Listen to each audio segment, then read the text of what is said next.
Hey everyone, thanks for taking a few minutes to tune in. I know your time is valuable, so we'll get right to it. We're going to talk about some big changes that just hit the industry and what they mean for you, the folks behind the wheel. So, the topic today is the new density-based NMFC classification. I know, that sounds like a real mouthful, but stick with me. All it really means is that the way we class freight has changed, and it's going to affect everything from LTL runs to how you bid on partials. Our goal here is to break down what's changed and give you a practical guide to what it means for you, whether you're an owner-operator or a company driver. All right, so what's the big deal? Well, effective July 19th, so this is happening right now, the whole NMFC system got its biggest shakeup in nearly 90 years. For decades, freight class was all about what the commodity was.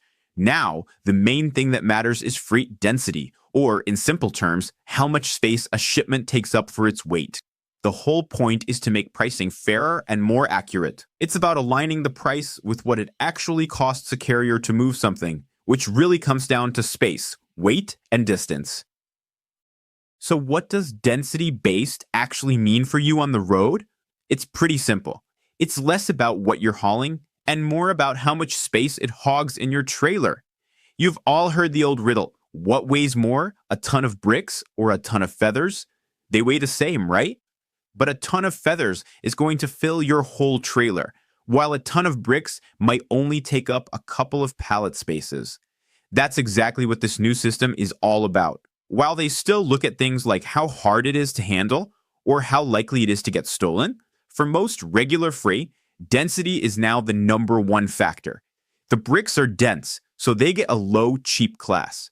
The feathers are bulky, so they get a high, expensive class. It's that straightforward. So, the first big change is that the scale itself has been expanded. We've gone from 11 freight classes to 13. This gives everyone more precision. The most important part for you to know is that they added 2 new low classes, Class 55 and Class 50. This is great news for anyone hauling super heavy compact freight. If you've got a pallet of steel parts or engines, it can now get an even cheaper classification than it did before. Here's a quick look at the new scale. You don't need to memorize this, but just look at the pattern. On the high end, you've got stuff that's light as air, less than 1 pound per cubic foot.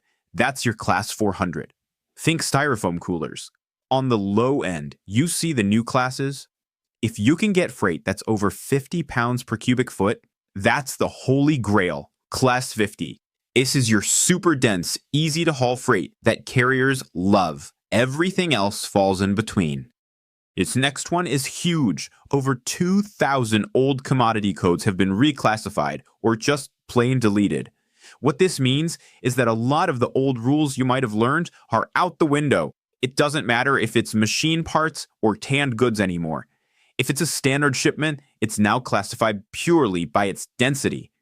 This is supposed to make things simpler and fairer in the long run, but right now, it means you have to pay close attention.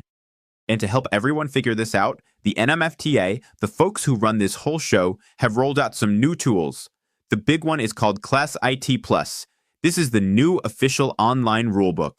If you or your dispatcher are ever in doubt, this is where you go for the correct answer. They're also doing a bunch of training webinars and have help desks. The point is, they're trying to make sure everyone has the resources to get it right. Now, if you're an owner-operator who runs LTL, this is where you really need to listen up. Operational accuracy is everything now. First, accurate measurement. The days of just eyeballing a pallet are over. You need the exact weight and the exact dimensions, length, width, and height. If you're off, you're going to get hit with rebills and fees. Second, you might need to invest in some basic technology. A good laser tape measure is cheap and can save you hundreds on a single bad load. And third, make sure your systems are updated. If you use any kind of software for billing, it has to be using this new 13 class scale. If not, you're just guessing. Okay, so what if you only haul full truckloads? You might be thinking this doesn't affect you, but it does. Think about those partial or spot LTL loads you see on the load boards to fill out a trailer. To bid on those competitively, you need to know what an LTL carrier would charge. And now, that price is all about density. This also creates new opportunities. That really bulky lightweight stuff, It just got way more expensive to ship via LTL. A shipper might find it's cheaper to pay you for a quarter of your truck than to pay the new Class 300 rate. If you're smart, you can grab some of that freight. The bottom line is data is king. When you talk to a broker about a partial, have the exact DIMs and weight ready. It makes you look professional and helps you get the right price. So what are the big guys, the FedExes, the XPOs of the world doing? They are all in on this. They're using technology like overhead scanners to check every single pallet that comes across their docks. If the paperwork doesn't match what their laser scanner says, you're getting a rebill. End of story. They are also using this as a chance to get rid of those old FAK or freight all kinds deals. The message from them is clear. The space you use is the space you pay for. Everyone is playing by the same rules now. All right, so how do you actually deal with this in the cab? You've got a few tools in your belt. 1. Know about Class IT Plus. It's the official source. 2. Use the free density calculators that all the big carriers have on their websites. Before you even agree to a load, you can plug in the numbers and see the class for yourself. It takes 30 seconds. 3. Consider getting some simple dimensioning equipment. Like I said, a laser measure is a great start. It's proof. If a shipper's BOL looks fishy, you can check it yourself right there on the dock. Finally, let's talk about your own process. First, packaging. Start talking to your shippers about packing freight tighter.